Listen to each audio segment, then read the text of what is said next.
Hello friends, welcome to my channel.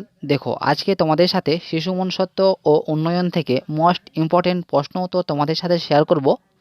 তো ভিডিওটি skip না করে দেখতে থাকো এবং চ্যানেলটিতে নতুন হয়ে থাকলে সাবস্ক্রাইব করে পাশে থাকা বেল আইকনটির নোটিফিকেশন অন করতে একদমই ভুলবে না।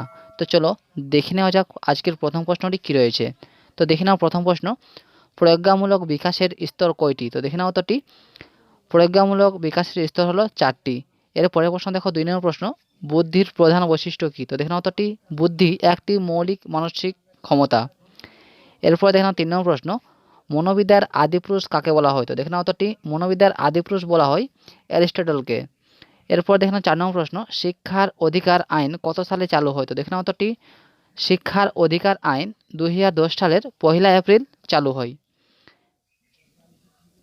এরপরে দেখে নাও 5 নম্বর প্রশ্ন, কিন্ডারগার্টেন পদ্ধতির জনক কাকে বলা হয়? তো দেখে নাও উত্তরটি, কিন্ডারগার্টেন পদ্ধতির জনক বলা হয় ফ্রয়েবেলকে।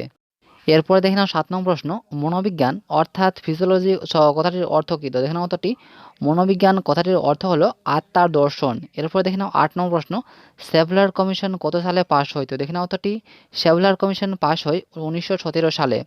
এরপরে দেখে নাও 9 নম্বর প্রশ্ন, শিক্ষার উন্নতি কী থেকে বোঝা যায়? তো দেখে নাও উত্তরটি, শিক্ষার্থীদের জিজ্ঞাসাকৃত অর্থবহ থেকে প্রশ্ন থেকে। এরপরে দেখে নাও 10 নম্বর প্রশ্ন, বক্তৃতা পদ্ধতি একটি কিরূপ পাঠদান? তো দেখে নাও উত্তরটি, বক্তৃতা পদ্ধতি একটি শিক্ষাকেন্দ্রিক পাঠদান।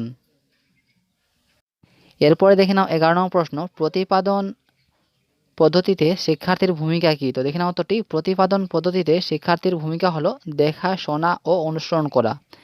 এরপর দেখে নাও 12 নম্বর প্রশ্ন, শিক্ষা দৈনন্দিন জীবনের একটি অঙ্গ যা চলবে সমান তালে ও সমান সুরে, কার উক্তি? তো দেখে নাও উত্তরটি, শিক্ষা দৈনন্দিন জীবনের একটি অঙ্গ যা চলবে সমান তালে ও সমান সুরে, এটি হচ্ছেন রবীন্দ্রনাথ ঠাকুরের উক্তি। তো দেখে নাও 13 নম্বর প্রশ্ন, প্রিন্সিপাল অফ এডুকেশন বইটির লেখক কে? তো দেখে নাও উত্তরটি, প্রিন্সিপালস অফ এডুকেশন বইটির লেখক হলেন রেমন্ড।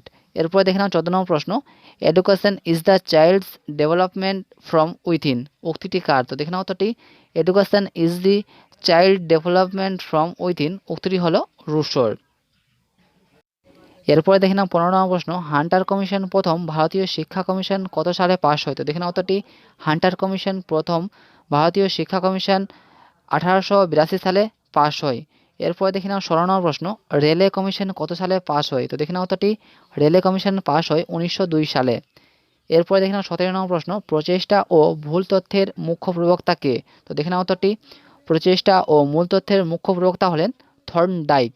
এরপরে দেখে নাও 18 নম্বর প্রশ্ন, কোন বিষয়টি বয়ঃসন্ধির ছাত্রদের বৈশিষ্ট্য নয়? তো দেখে নাও উত্তরটি, ধারণার উচ্চ ক্ষমতা বিষয়টি বয়ঃসন্ধির ছাত্রদের বৈশিষ্ট্য নয়। এরপরে প্রশ্ন দেখো 19 নম্বর প্রশ্ন, ধারণার গঠন সম্পর্কে কোন বিষয়টি সঠিক নয়? তো দেখে নাও উত্তরটি, ধারণার গঠন সম্পর্কে সব মানুষের ক্ষেত্রেই ধারণার বিকাশের গতি সমান। এরপর দেখে নাও আজকের লাস্ট প্রশ্ন 20 নম্বর প্রশ্ন, বুদ্ধি ও সৃজনশীলতা কিরূপ সম্পর্কযুক্ত? তো দেখে নাও উত্তরটি, বুদ্ধি ও সৃজনশীলতা ইতিবাচক সম্পর্কযুক্ত। তো ক্লাসটি তোমাদের কেমন লাগলো তোমরা নিচে কমেন্ট করে বলো। ভালো লাগলে লাইক করো, বন্ধুদের সাথে ভিডিওটি শেয়ার করো এবং চ্যানেলটিতে যদি নতুন হয়ে থাকো তাহলে অবশ্যই সাবস্ক্রাইব করে পাশে থাকা বেল আইকনটির নোটিফিকেশন অন করতে একদমই ভুলো না। তো আজ এই পর্যন্তই, দেখা হচ্ছে এরপরে ক্লাসে।